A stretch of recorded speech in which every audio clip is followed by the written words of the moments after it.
Bom dia, irmãos. Vamos iniciar o nosso culto. Vamos nos achegando aí, vamos nos posicionando para nós termos esse momento de celebração. Alguns avisos rapidamente aqui, tá bom? Pode pôr de novo lá, Lê, pode deixar. Essa aí é a foto de um dos nossos pequenos grupos aí, ó, que é o grupo que está chamado aí, Grupo de Sexta-feira, Sumaré, Nova Odessa, São Paulo. Esse é o nome do grupo. Mas é porque você sabe que tem igreja que tem nome mesmo, né? O grupo, né? Grupo Gileade, grupo não sei o que lá, né? A nossa não tem, né? A gente pode, quando as coisas ficarem mais definidas geograficamente, a gente pode dar um nome mais geográfico, né? Acho que facilita um pouco, né? Mas por enquanto tá aí. Esse é o Grupo de Sexta-feira, Sumaré, Nova Odessa, São Paulo. Tá bom? E todo mundo na casa do Marquinho lá, coube todo mundo, né? E é só para vocês saberem que nossos grupos voltaram, queridos. Eles estão assim, ó, bombando. Tem gente nova em todos os grupos participando. Tem sido muito bom. Não perca essa oportunidade de estreitar os seus laços com os irmãos. Nós não tiramos foto do nosso grupo, né? Nós estamos em falta, ó. Tá, então não perca essa oportunidade. Fala comigo, fala com o Ranieri. Deixa a gente resolver seu problema. Meu problema é dia, a gente dá um jeito. Meu problema é geográfico, eu não tenho nenhuma casa perto da minha. A gente dá um jeito, a gente resolve, tá? A gente te coloca em algum lugar. Lembrando também que nós estamos na nossa campanha aí de compra de mesas e cadeiras. Ontem nós tivemos aqui na igreja o encontro dos casais. Seria uma mão na roda, né, Clésio? Fala aí, se a gente já tivesse com essas... Fizeram uma pizzada lá em cima, que eu vi o vídeo, né? E aqui foi o culto, né? Seria tudo num espaço só se a gente já tivesse isso, mas não tem problema não, gente. A gente está caminhando confiante em Deus e conquistando aí essa aquisição aí, tá bom, queridos? E falando nisso, foi uma bênção ontem, né? Quem aqui estava ontem aqui? O pessoal está com a síndrome do dia seguinte aqui. Isso aí. Não, até que o pessoal veio, né? Porque aqui na igreja tem esse negócio. Tem evento no sábado à noite, no domingo de manhã, a pessoa fala, já bati meu ponto lá com Deus. A produtividade eu já... Mas que bênção. 22 casais estavam inscritos, mas eu acho que acabou vindo mais, né? 24 casais, olha. Que são, então, 4 pessoas a mais. É uma bênção, que bom. Graças a Deus. E é isso, nossa união de casais. O outro já tinha tido bastante gente também, né? Graças a Deus. Então, você que aí é casado, faça parte aí do nosso Ministério de Casais. Nossos líderes são a Andréia e o Clésio. Então, você pode falar com eles aí, sempre que tiver algum evento. Em breve a gente avisa o próximo, tá bom? Que mais? Atualização do hall de membros. Todo domingo, meia hora antes do culto. 15 para as 10 de manhã, 6h30 à noite. Você vai ali na sala ali, se você já é membro da igreja. Se você não é membro da igreja, não faça isso. Mas se você já é membro da igreja, vai ali na sala para atualizar o seu cadastro ali, para a gente ter tudo certinho, tanto em termos civis, né? Porque nós somos uma sociedade religiosa que tem... A Assembleia toma decisões sobre uma série de coisas que a gente precisa ter essa representação diante das autoridades, assim como também em termos pastorais, né? Então, vá lá, faça a sua atualização do hall de membros. E é isso, né, Lê? Tem mais alguma coisa? É isso aí, tá bom? Teve atualização lá, vocês viram? Estava muito pequeno, eu não consegui enxergar. Teve uma atualização lá, aumentou um pouquinho o valor ali da entrada de mesas e cadeiras, né? Entrada de dinheiro para mesa e cadeira. Ninguém entrou com cadeira aqui. Tá bom? Olha lá, ó. Já teve uma atualização. Passamos da metade, irmãos. Tá? Tudo caminhando, graças a Deus. Amém, meus irmãos? Vamos orar então, para nós começarmos o nosso momento de adoração. Senhor nosso Deus, louvado seja o seu nome, ó Pai. Porque o Senhor é digno de toda honra, toda glória. O Senhor é o Criador de todas as coisas, Deus soberano sobre os céus e a terra. Louvamos e exaltamos o seu nome e pedimos, ó Pai, que nessa manhã o Senhor receba a nossa adoração. Ela vem sim, ó Deus, do reconhecimento da sua soberania, mas ela também vem, ó Deus, do reconhecimento da sua graça e misericórdia, do amor profundo que recebemos do Senhor na salvação que recebemos em Jesus Cristo. Seja louvado, ó Deus, hoje e para sempre nas nossas vidas e na igreja para todo sempre. É em nome de Jesus que nós oramos, amém. Bom dia, irmãos. Eu gostaria de convidar você que pode a ficar de pé para nós começarmos o nosso momento de louvor e adoração do culto.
Obrigado, Senhor.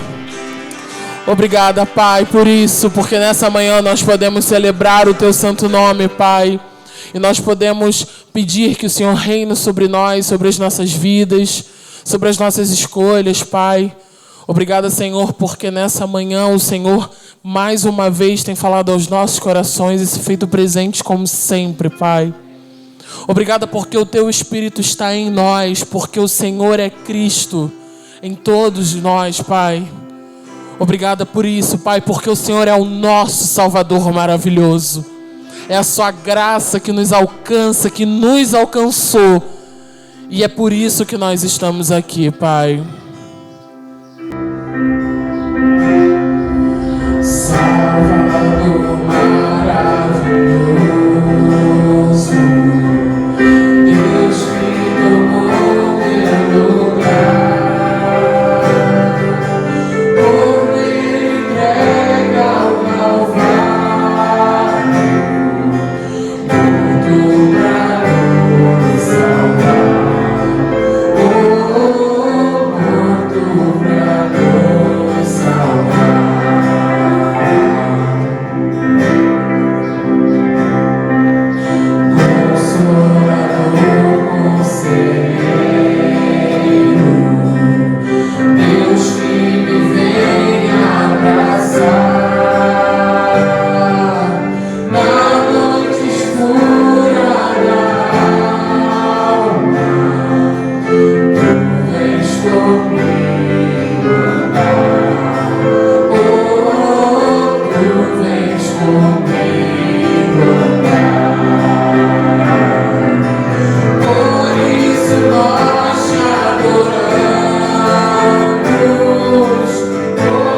Obrigado, Senhor, porque o Senhor é a fonte de graça e amor, porque o Senhor é um Deus que não cansa de amar. Obrigado, Senhor, porque apesar dos nossos pecados e das nossas fraquezas, o Senhor nunca cansou e nunca se cansará em nos amar profundamente. Que essa verdade, Pai, possa arrebatar o nosso coração sempre para um lugar de esperança, que é em Ti, Pai. Que o nosso coração agora esteja aberto, os nossos ouvidos atentos, Pai, para a Tua boa palavra. Obrigada por isso, Senhor. Obrigada porque nós podemos Te louvar com alegria, com profundidade e com liberdade, Pai. Muito obrigado, Senhor. Amém.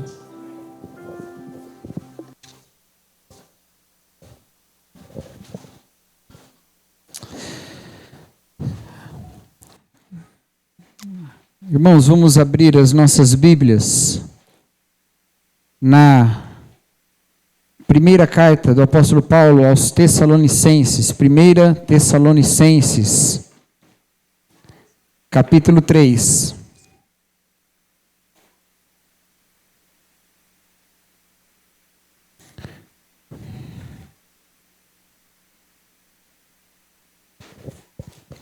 Primeira Tessalonicenses, capítulo 3, nós leremos a partir do versículo 9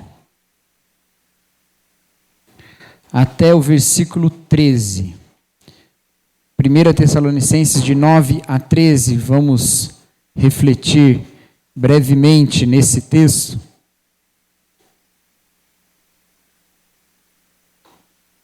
Primeira Tessalonicenses de 9 a 13. Diz assim a palavra de Deus: Sim, agradecemos a Deus por vocês, por sua causa temos grande alegria na presença de Deus. Noite e dia oramos por vocês com fervor, pedindo que possamos vê-los novamente, a fim de ajudá-los a aperfeiçoar a fé. Que Deus, nosso Pai, nosso Senhor Jesus, nos encaminhe a vocês em breve.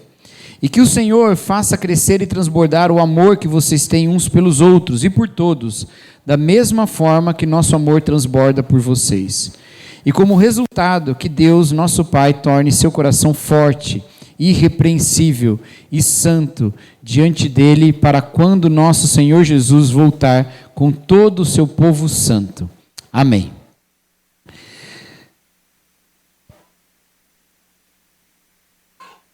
A carta de Paulo aos Tessalonicenses, a primeira carta de Paulo aos Tessalonicenses, é uma carta muito explícita na admiração que Paulo sentia por essa igreja. Tem cartas que são mais explícitas nisso, tem cartas que são menos explícitas. Tem cartas também que são mais explícitas na reprovação, como, por exemplo, a carta que o apóstolo Paulo escreve aos Gálatas, ou a primeira carta que ele escreve aos Coríntios. São cartas mais duras. Mas há cartas recheadas de admiração, amor, afeto, cuidado, e essa é uma dessas. Paulo, escrevendo aos Tessalonicenses, ele diz que essa igreja é uma igreja que tem sido imitadora de Jesus Cristo, e que assim ela tem se tornado modelo para as outras. E pode parecer então que essa igreja... Essa aqui foi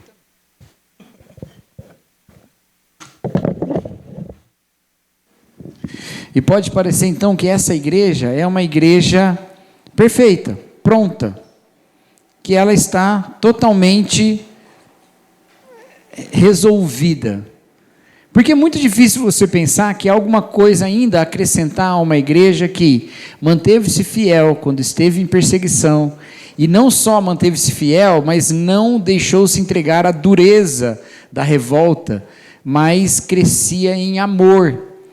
É difícil pensar que tem alguma coisa a acrescentar a uma igreja que só pela forma como eles vivem, as outras igrejas já aprendem o evangelho a partir da maneira como eles vivem. É difícil pensar que tem alguma coisa a acrescentar a uma igreja que é chamada de uma igreja que imitou Jesus quando foi perseguida. Difícil pensar. O que eu posso acrescentar? A igreja de Tessalônica, ela pode parecer uma igreja perfeita, Afinal de contas, ela é um modelo para as outras. Mas aqui Paulo fala que agradece a Deus por eles, que tem muita alegria por eles, mas ao mesmo tempo ele fala que ora por eles.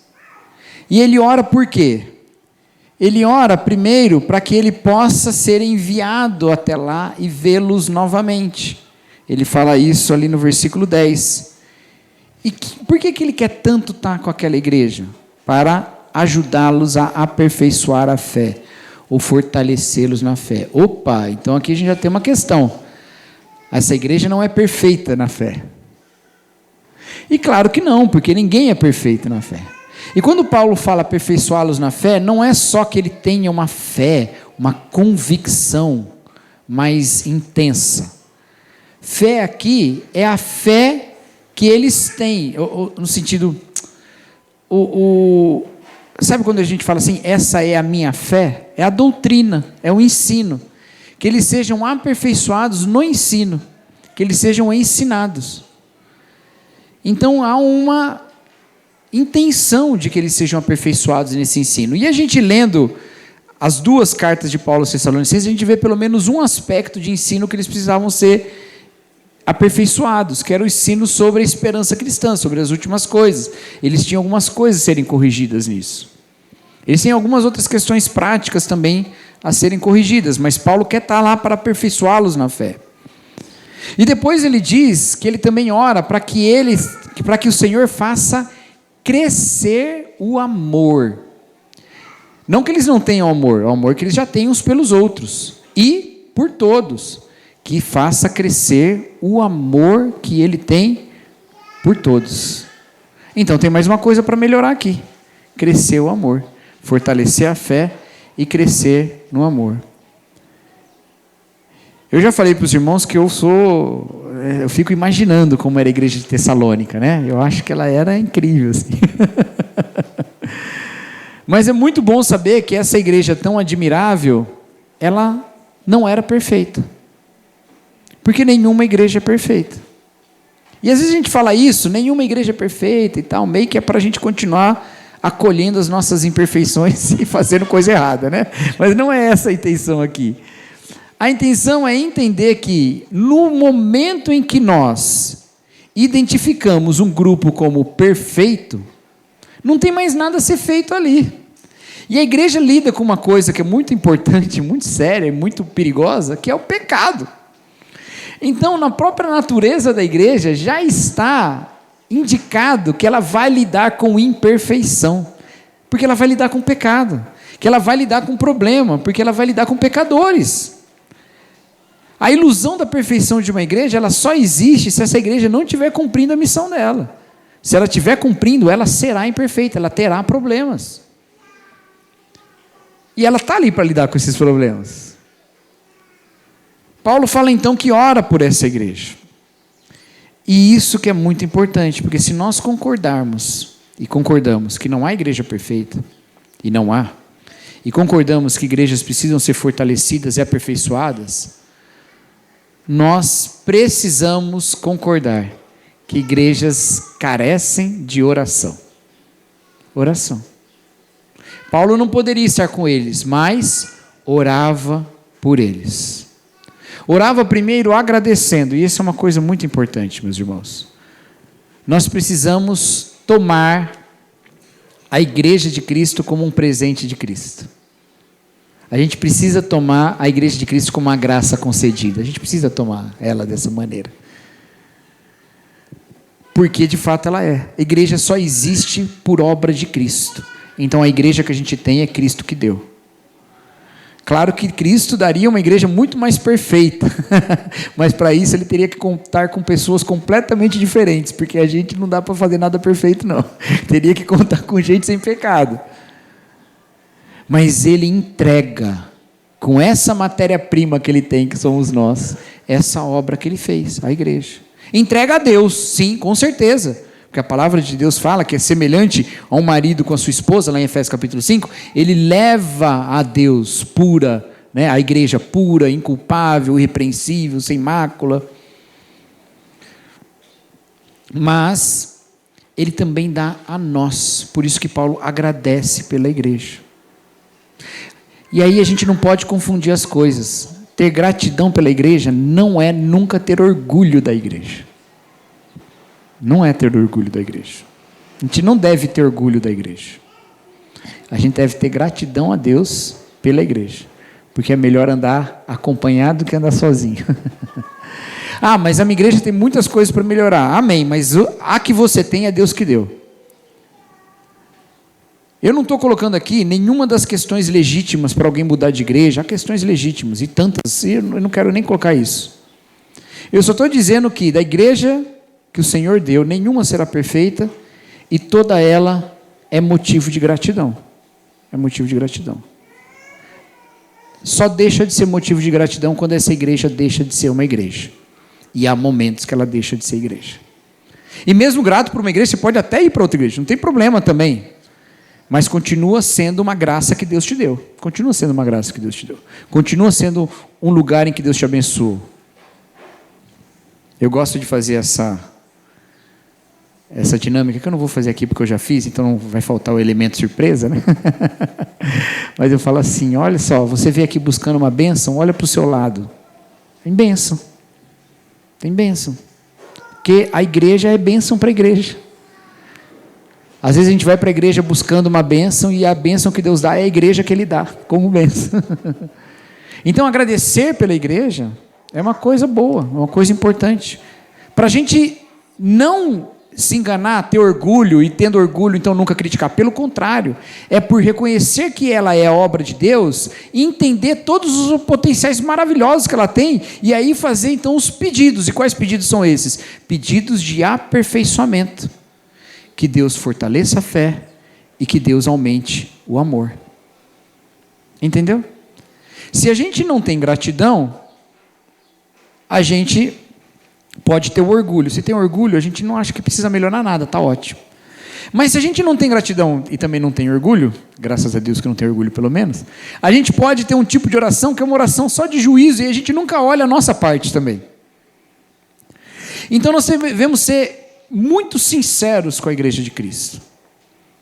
Ela tem os potenciais maravilhosos do próprio corpo de Jesus, mas ela é marcada pelos pecados da nossa própria carnalidade.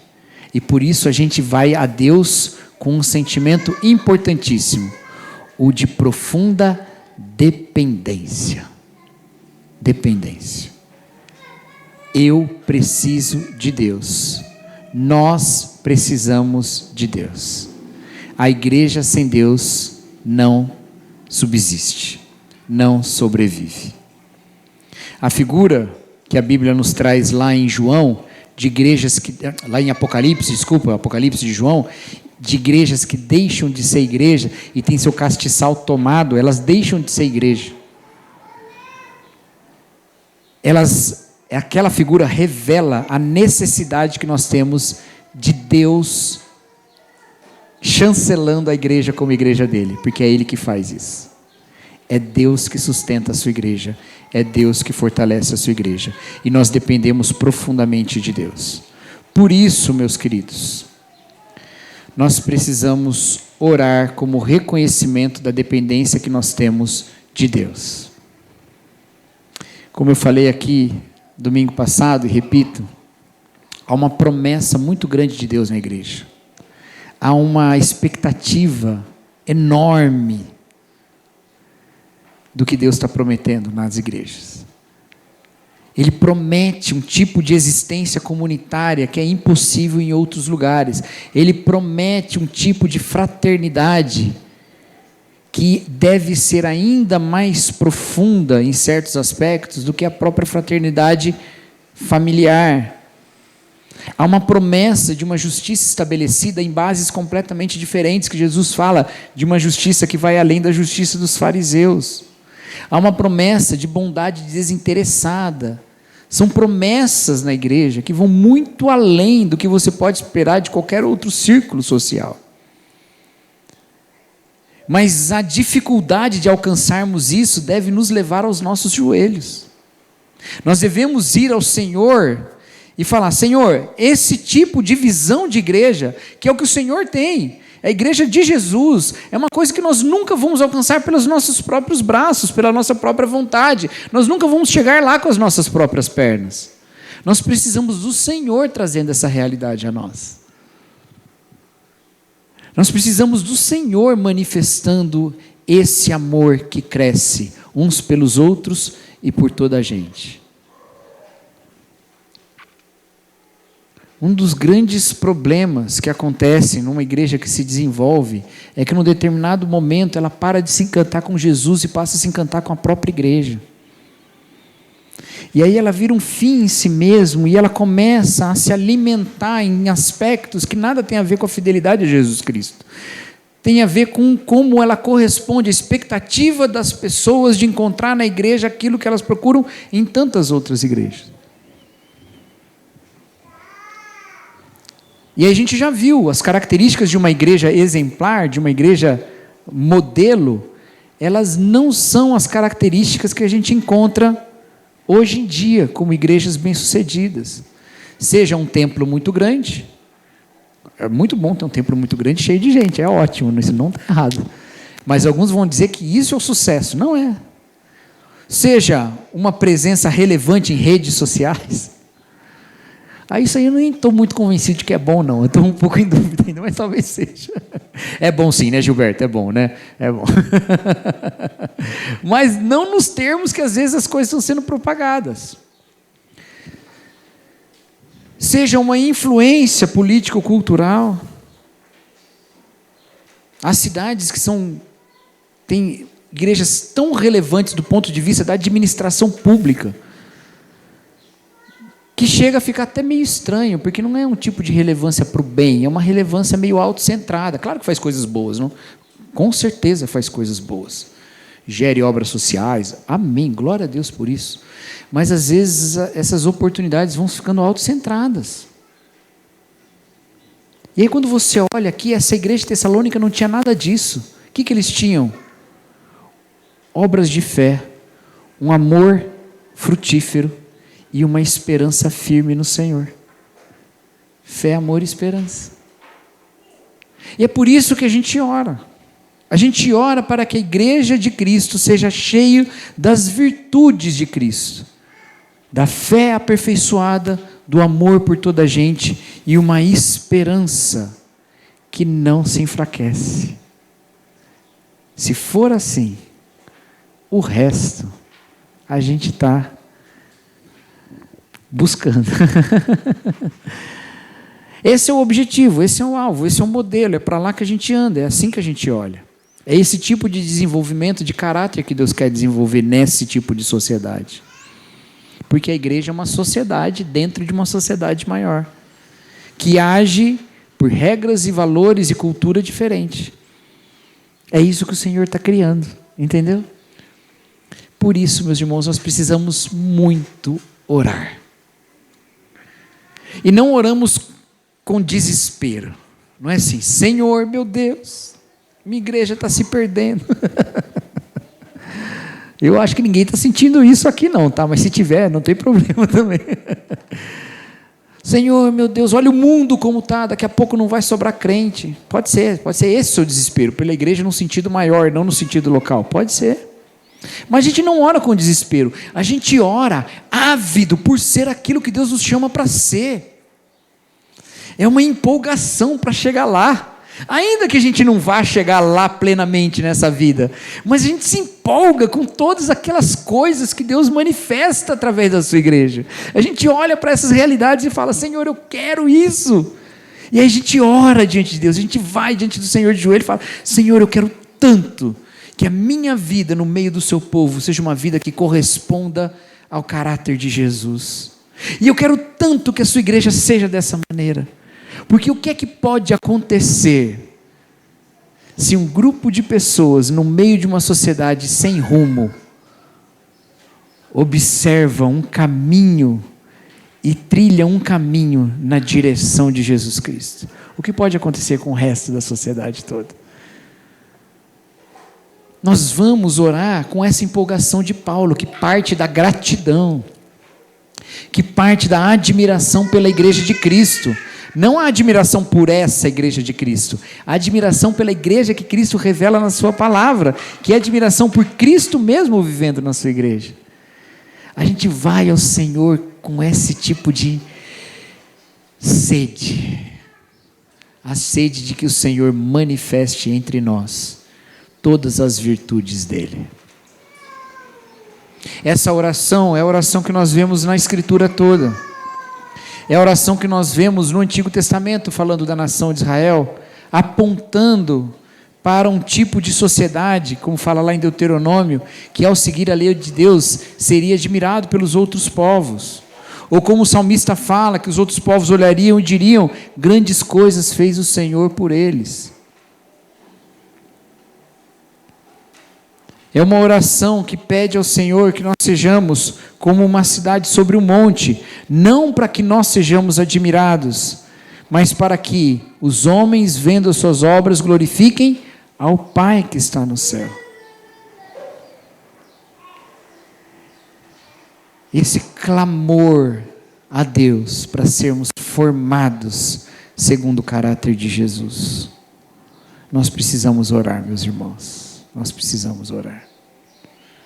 Porque o dia que a gente se contentar com qualquer aspecto da nossa vivência eclesiástica e não atribuir isso única e exclusivamente à graça de Deus através de pecadores, nesse dia nós nos afastamos do que é ser igreja e começamos a deixar a carnalidade ditar as regras da nossa comunidade. O apóstolo Pedro, escrevendo à igreja, lá no 2º capítulo da sua primeira epístola, ele diz que nós somos uma nação santa, um sacerdócio real, um povo de propriedade exclusiva de Deus, para anunciarmos as grandezas daquele que nos chamou das trevas para a sua maravilhosa luz. Sem ele nós estaríamos em trevas, mas com ele nós fomos feitos povo, porque ele fala isso, ele continua no versículo seguinte: vocês não eram povo, mas agora são povo de Deus. Vocês não tinham alcançado misericórdia, mas agora alcançaram misericórdia. A partir da misericórdia divina, as maravilhas de Deus são anunciadas em nós. E qual maravilha de Deus nós conhecemos primeiro? A sua misericórdia. É por isso que quando Paulo ora, ele ora para que o amor aumente, porque o amor é misericordioso, e é pelo amor que o caráter maravilhoso de Deus é revelado. Imagina, meus irmãos, num mundo cheio de julgamentos e cancelamentos, uma comunidade inteira que vive misericórdia.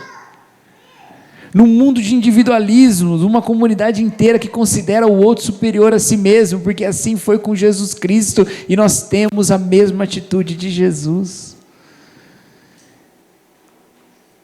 Imagina, meus irmãos, num mundo em que todos os países disputam o planeta como se fosse o último pedaço de pão, uma comunidade que reconhece que toda a criação é de Deus, e que se é de Deus é de todos nós, e se é de todos nós, nós partilhamos uns com os outros. Meus irmãos, a promessa de Deus na igreja vai muito além do que qualquer ideia humana de justiça e comunidade, e ela é absolutamente impossível, inatingível, a não ser pelo milagre de Deus. Então, ou a gente ora para que Deus faça milagre em nós, ou a gente vai continuar dando cabeçada em paredes invisíveis, achando que está chegando em algum lugar. Eu não quero, às vezes eu uso essas frases e as pessoas acham que eu estou falando assim, numa realidade, né? Eu não estou dizendo que a gente está dando cabeçada em lugar nenhum, vocês entenderam, né? Ou é uma coisa ou outra. Então a gente ora, meus irmãos. Amém, meus queridos? Qual foi a última vez que você orou pela sua igreja? Não por você, não pela sua família, não por uma pessoa que está enfrentando um problema, pela sua igreja. Não para que a sua igreja tenha um problema genérico resolvido. Senhor, tem muita gente doente na minha igreja, abençoa, não. Não porque a sua igreja, não, Senhor, abençoa as famílias da minha igreja, tem muita gente com problema de família, ou abençoa, dá emprego para o povo da minha igreja, tem muita gente com problema, não por isso. Para que cresça o amor e a fé. Qual foi a última vez? Agora, deixa eu botar outra pergunta. Qual foi a última vez que você orou pela igreja de Cristo espalhada pelo mundo? Para que o Senhor mantenha firme na doutrina dele, para que o Senhor ilumine os olhos na contemplação da Escritura, para que cresçamos em bondade uns com os outros. Qual foi a última vez que você orou a Deus pela fidelidade da igreja de Cristo no Brasil? Aí eu acho que eu sou muito culpado disso, porque eu tenho opiniões muito fortes sobre por onde anda a igreja de Cristo no Brasil, e críticas muito contundentes. Nem sempre muito públicas, mas muito contundentes. Mas eu não me lembro a última vez que eu orei com a fé de que Jesus pode agir no meio de um povo em que a palavra de Deus parece crescer mais em conhecimento ou em acesso das pessoas, mas parece estar mais distante dos corações. Eu não lembro qual foi a última vez que eu orei diante de Deus falando assim: Senhor, que o povo do Senhor nessa terra seja mais fiel. Eu não me lembro disso. A não ser em música, né? Cura essa nação e tal, né? Que aí a gente canta meio, mais deixando a melodia levar às vezes, sem orar de fato. Meus irmãos, ou é Deus agindo através do seu povo, espalhado pela terra toda, em cada contexto, no local, no geral, em todo lugar, ou é tudo uma reunião de gente, no máximo bem intencionada, mas absolutamente incapaz. E eu digo no máximo bem intencionado, porque frequentemente a gente não está bem intencionado não, no máximo bem intencionado. E aí quando a gente tem esse tipo de entendimento, as coisas entram em perspectiva, e é por isso que Paulo observa essa igreja e fala: até quando vocês estão perseguidos, vocês estão glorificando a Deus. Por quê? Porque é Deus que faz isso, gente. E esse reconhecimento é importante, para que em cada circunstância da nossa vida, seja na escassez ou na abundância, na paz ou na opressão, seja onde for, nós glorifiquemos a Deus, porque são as maravilhas dele que nós anunciamos. Amém, meus queridos? Vamos orar então? Então agora você vai orar pela igreja de Cristo, por essa, por outras, pela igreja de Cristo no Brasil, pela igreja de Cristo no mundo, mas com 2 pedidos, meu querido. Você pode colocar outros, mas 2 você tem que colocar aí. Para que aperfeiçoe e fortaleça a fé e para que cresça o amor. Amém? Aperfeiçoe a fé e cresça o amor. Vamos orar.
Senhor, nosso Deus, obrigado, Pai, porque o Senhor não nos deixou sozinhos, mas nos reuniu, ó Deus. Nós não éramos povo, mas o Senhor nos fez teu povo. O Senhor nos alcançou com misericórdia e nos constituiu na sua misericórdia. O Senhor nos chamou para um reino no qual nós temos o perdão dos pecados. Tudo é obra sua, ó Pai. E assim como o Senhor lançou o alicerce, também o Senhor tem edificado a sua igreja neste alicerce, que é Jesus Cristo. Senhor, nós pedimos, ó Pai, que a nossa fé seja fortalecida e aperfeiçoada, na convicção, ó Deus, que nós temos da sua palavra, mas também no conhecimento que temos da sua sabedoria, ó Deus. Ensina-nos, ó Pai, a tua palavra, e que nós não tenhamos, ó Deus, nenhum tipo de desvio para qualquer tipo de doutrina falsa. Guarde os nossos corações e mentes, ó Deus, na revelação do Senhor.